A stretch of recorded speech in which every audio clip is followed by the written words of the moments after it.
Language সাউয়া মাউয়া ছিঁড়ে ফেলবে, এই যে ল্যাঙ্গুয়েজটা কে শহীদি মর্যাদা দিয়ে নিয়ে কবি নজরুলের কবরের মধ্যে ঢুকাই দিছে। এই অপরাধী বলতেছে বাবা আমি বিচার চাই না, তুই খরাত দেয়ার না দে তোর কুত্তা সামলা। এটা ছিল বাঙালি জাতির একটা স্বর্গ দিবস। শেখ হাসিনার শাসন আমলে অপরাধীকে অপরাধের আওতায় নেওয়া হয়েছে, সে যত বড় অপরাধী হোক।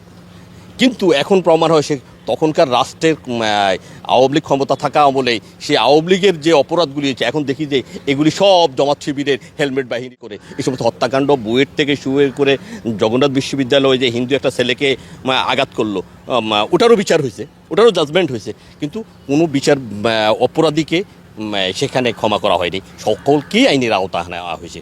এইভাবে ঢালাওভাবে 5ই আগস্টের পরে বিচার ব্যবস্থা নাই, নির্বাচনের ব্যবস্থা নাই, আজকে সুপ্রিম কোর্টে ভোট নাই, ঢাকাবারে ভোট নাই, তাহলে 5ই আগস্টের পরে কী ছিল? 5ই আগস্টের পূর্বে তো সবাই ভালোই ছিল।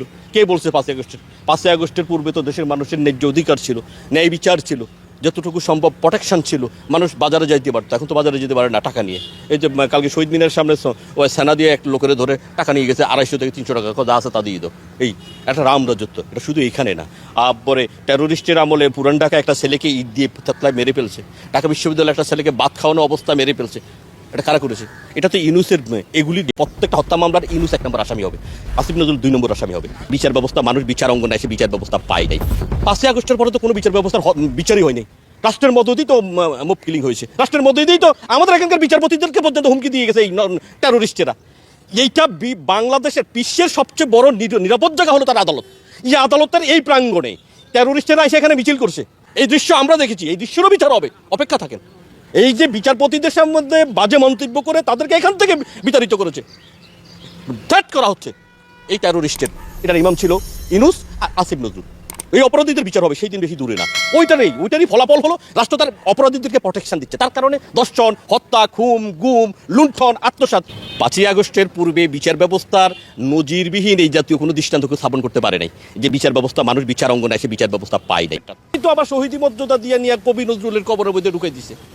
ডক্টর ইউনুস সরকারের টেরোরিস্টের বিরুদ্ধে মাইলস্টোনের বাদী আজকে ঘুরে বেড়াচ্ছে, সাংবাদিক সম্মেলন করছে পরশুদিন, তার জীবনের নিরাপত্তা নাই, সাক্ষীদের নিরাপত্তা নাই। তো রাবিসার বাবা বিচার চাইবে কেন? রাবিসা হত্যাকাণ্ড বাংলাদেশের ইতিহাসে এটা পৃথিবীর সবচেয়ে নিকৃষ্ট হত্যাকাণ্ডের মধ্যে একটা। আর এই হত্যাকাণ্ড একদিনে সংগঠিত হয়নি।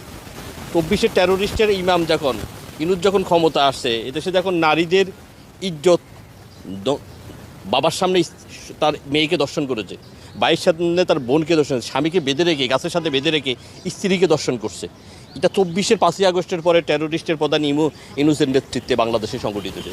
ওই কন্টিনিউশন করতে যে রাষ্ট্রের মদদে, রাষ্ট্রের ছত্রছায়া যখন অপরাধীরা শেল্টার পায়, ওদের বক্তব্য দিচ্ছে শুনে নাই যে ওপেন জনসভায় যে এই শাহবাগে বলছে কি বাজে ল্যাঙ্গুয়েজ সাউয়া মাউয়া ছিঁড়ে ফেলবে, এই যে ল্যাঙ্গুয়েজটা কে করছে?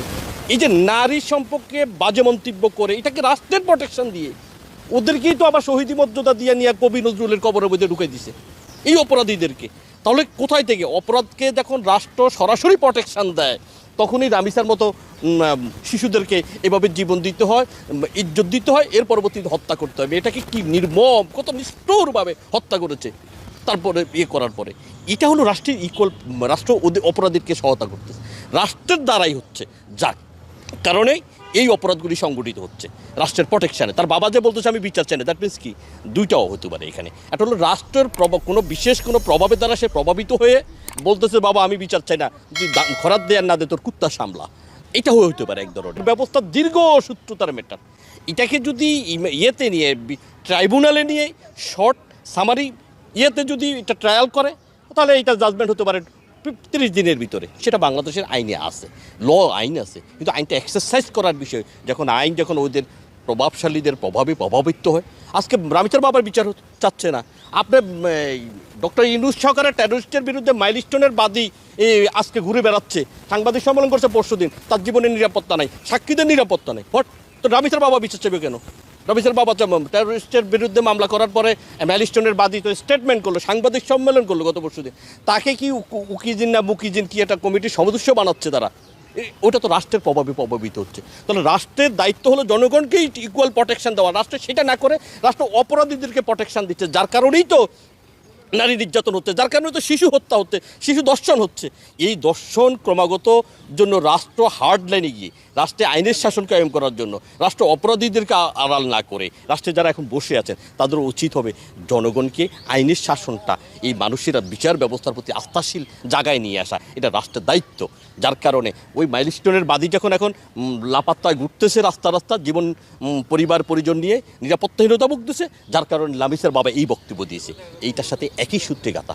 এগুলি অপরাধের গডফাদার ইউনূস ক্ষমতা আসার পরে আজকে সেটা হচ্ছে। এবং আজকে যে সরকার আসছে, এই সরকার আর ওই সরকারের মধ্যে কোনো পার্থক্য নাই, অ্যাজ ইট মুদ্রার এই পিঠ এবং ওই পিঠ। যার কারণে মানুষ এখন শঙ্কিত যে আমরা ইউনূসকে বাদ দিয়েই, আমরা টেরোরিস্টকে কবর দিয়েই, টেরোরিস্টকে বিদায় করার পরবর্তীতে দেখি এখন যিনি বসে আছে তিনি অ্যাজ লাইক দ্যাট ক্ষমতা পরিচালনা করতেছেন।